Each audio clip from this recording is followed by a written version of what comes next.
K마피아, 우리나라 검찰을 부르기에는 이보다 더 정확한 표현은 없을 것 같다는 생각이 듭니다. 최근 스스로가 정의롭다고 자칭하는 이 부하들의 정말 눈물겨운 행위들, 바로 두목을 향한 이 사랑 이야기가 그 언론을 통해서 시끌벅적합니다. 그런데 그 부하 검사의 흑역사가 드러나면서 그들의 사랑 이야기는 비극으로 치닫고 있는 그러한 상황이죠. 28일 오전 검찰 내부망 이프로스라고 하는 곳에 제주지검 형사 1구 이환우 검사는 이런 글을 올립니다. 추 장관의 검찰개혁은 그 근본부터 실패했다. 기대가 컸던 만큼 실망도 크다. 역시 정치인들은 다 거기서 거기구나 하는 생각에 다시금 정치를 혐오하게 됐다. 그리고 그 목적과 속내를 감추지 않은 채 인사권, 지휘권, 감찰관이 남발되고 있다고 느낀다. 마음에 들면 한없이 계속 지켜 세워주고 마음에 들지 않으면 어떤 수단을 동원해서라도 무조건 찍어 누른다라는 그런 권력의 의지가 느껴진다.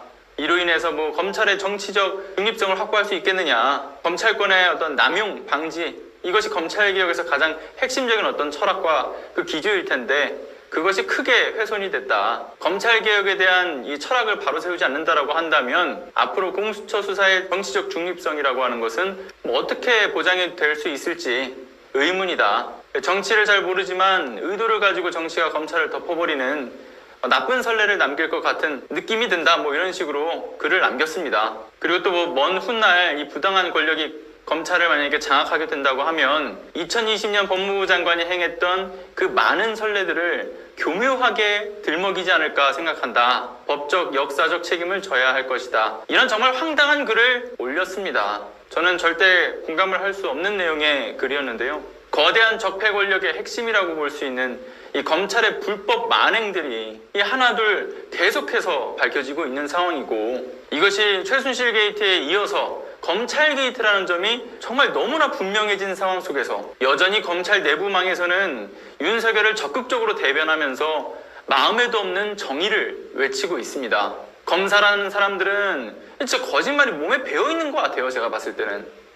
국민들과 법에서 정해져 있는 아주 상식적이고 정상적인 수준의 원칙도 그리고 정의도 아니고 자신들만의 어떤 잣대로 해석을 하고 적용시키고 있는 그런 불이라고 하는 것을 정의랍시고 들먹이고 있는 황당한 상황을 경험하고 있습니다. 그런데 이런 이환우 검사의 어이없는 수작질에 언론들은 현재 뭘 하고 있는지 알고 계시죠? 이환우를 이 내부에서 옳은 소리를 하고 있는 그 어느 시대에도 보기 힘든 아주 정의로운 검사인 양 지켜 세워주고 있는 한편의 코미디를 보여주고 있는 상황입니다. 게다가 이런 상황 속에 무언가 참 절묘하다고 드는 상황들이 함께 또 맞물리는 부분들이 있는데요.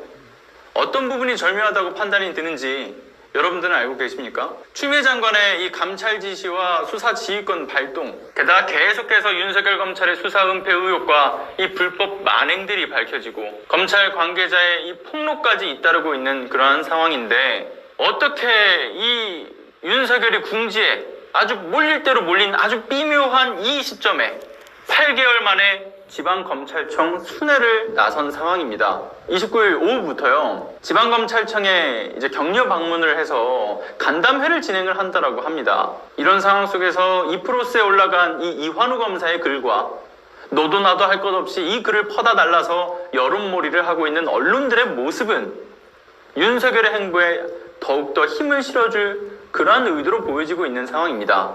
윤석열이 지난 이 전국 검사장 회의를 통해서 여론 결집을 의도했던 것과 같이 이번에도 역시 이 지방검찰청을 순회를 하면서 일선 검사들을 만나가지고 전달하고자 하는 그 메시지들은 검찰 내부에 자신을 지지하는 세력들에 대한 어떤 규합을 목적으로 할 가능성이 높은 상황이라고 봅니다. 이 타이밍들이라고 하는 게 정말 딱 짜여진 어떤 각본과도 같아요. 하나의 어떤 거대한 흐름을 만들고 있죠. 영락 없이 아주 전형적인 검찰의 여론몰이 수법과 동일해 보이는 상황입니다. 그런데 이런 뻔하디 뻔한 의도에 가만히 있을 국민들은 아마 없을 겁니다. 이에 경향신문 강진구 기자가 나섰다라고 하죠. 강진구 기자가 페이스북에 이런 글을 올렸습니다. 추미애 장관의 지휘권 행사에 대놓고 불만을 제기한 자칭 정의롭다 말하는 평검사의 이름은 어디선가 좀 많이 들어봤다 싶었다.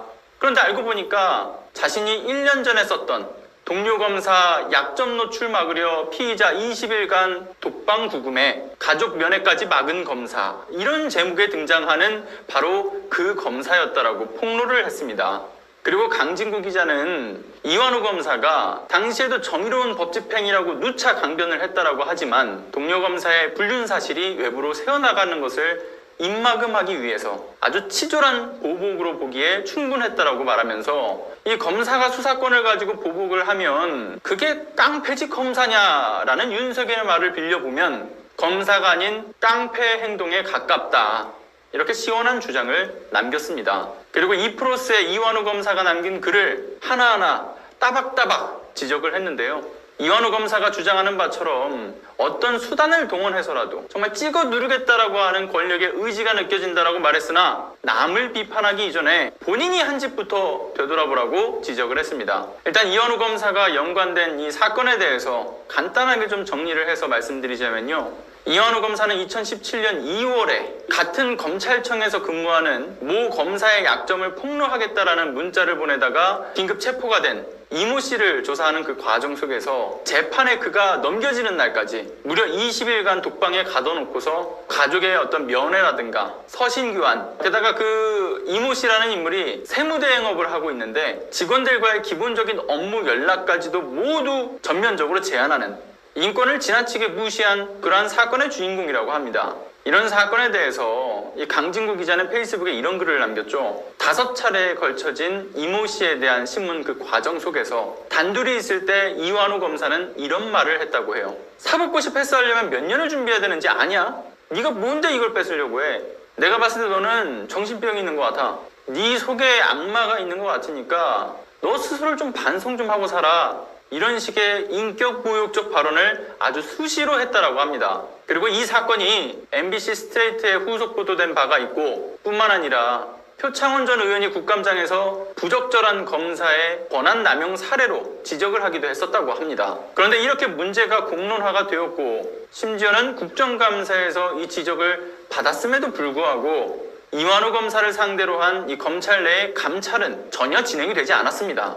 검찰 조직이 이 정상적인 정치 기능을 무력화시킨 사례라고 볼 수 있다면서 강진구 기자는 페이스북을 통해서 지적을 했습니다. 그리고 큰 형님을 대신해서 추 장관을 상대로 말주먹을 날린 검사가 퍽이나 소신 있는 그 평검사로 미화가 되는 듯한데 검찰 가족으로 대표되는 두터운 검찰의 동료에 다시 한번 혀를 내두르게 된다. 그리고 추 장관에게 대들기 전에 수사권을 가지고 보복을 하게 되면 그게 깡패지 무슨 검사냐, 이러한 큰형님의 말씀부터 가슴에 새기라고 지적을 했습니다. 이완우 검사에 의해서 발생된 이 부적절한 이 검사 권한 남용 사건의 피해자는요, 1심에서 6개월 실형을 선고받고 그리고 항소심에서 집행유예로 풀려나게 됐는데 구속수감 중에 발생한 이 거래처의 무더기 계약 해지가 있었을 거 아닙니까? 전화를 못 받게 했으니까요. 그리고 손해배상 소송도 무지막지하게 들어왔답니다. 그렇게 2년 전에 이 검찰에 의해서 위협받고 검찰에 의해서 20일간 이 독방에 가둬져 있었던 그 악몽에서 벗어나지 못하고 있다라고 하죠. 참 보면 볼수록이요, 검찰 조직의 윤석열 두목이나 그 부하 검사들이나 하는 짓이 왜 이토록 판박이인 걸까요? 그 못돼 먹은 게 그들이 말하는 도제식 교육의 일환으로 함께 전수된 기술이 아닌가, 그런 생각이 들 정도입니다. 수사를 할 때는 책상을 어떤 식으로 주먹을 내리치면 내 손은 안 아프면서 소리는 더 크게 나는가, 또 어떤 타이밍에 소리를 지르고 또 어떤 타이밍에 이 주변 사물을 발로 차고 때려 부숴야 피의자를 더 쫄게 만들 수 있는가, 이런 식으로 비정상적인 어떤 가르침, 협박, 강요, 욕설과 같이 어떻게 하면 인권 침해를 더 잘할 수 있는가, 이런 것만 교육하는 게 아닌가 하는 합리적 의심이 들게 만듭니다. 그리고 부하들의 두목님을 향한 이 눈물겨운 사랑 표현에 참 눈꼴이 시릴 정도입니다. 그리고 무엇보다 자신들이 잘못하고 있는 부분을 특정 인물에게 돌려가지고 지적을 하는 이 검찰의 이러한 수작질은요, 국힘 정치인들에게 아주 많이 볼 수 있는 모습들입니다. 그러니까 국힘 정치인들과 매우 닮아 있으니까 요즘은 국힘과 검찰을요, 어떻게 구분을 지어야 하는지조차 헷갈리게 만드는 것 같습니다. 똑같이 정치질하고 있죠. 무소불위의 권력은 물론 검찰에게 있다지만 국힘도 역시 검찰을 이용해 그러한 무소불위의 권력을 휘둘러 왔습니다. 그러면 이들은 결국 같은 배를 탄 함께한 동료고 그 동료들을 어떻게 구분짓겠습니까? 사실 국민의힘이라고 하는 정당과 검찰이라고 하는 그 따로 분리해서 표현할 필요가 굳이 없지 않겠습니까? 오늘은 여기까지 하겠습니다. 여러분들의 자발적인 공유는 더 많은 분들에게 검찰개혁의 필요성을 인지시키고 또 함께 목소리를 내게 하는데 정말 큰 힘이 됩니다. 구독 안 하셨다면 구독과 알람 설정, 좋아요도 꼭 부탁드리도록 하겠습니다. 오늘도 함께 해주셔서 진심으로 감사합니다.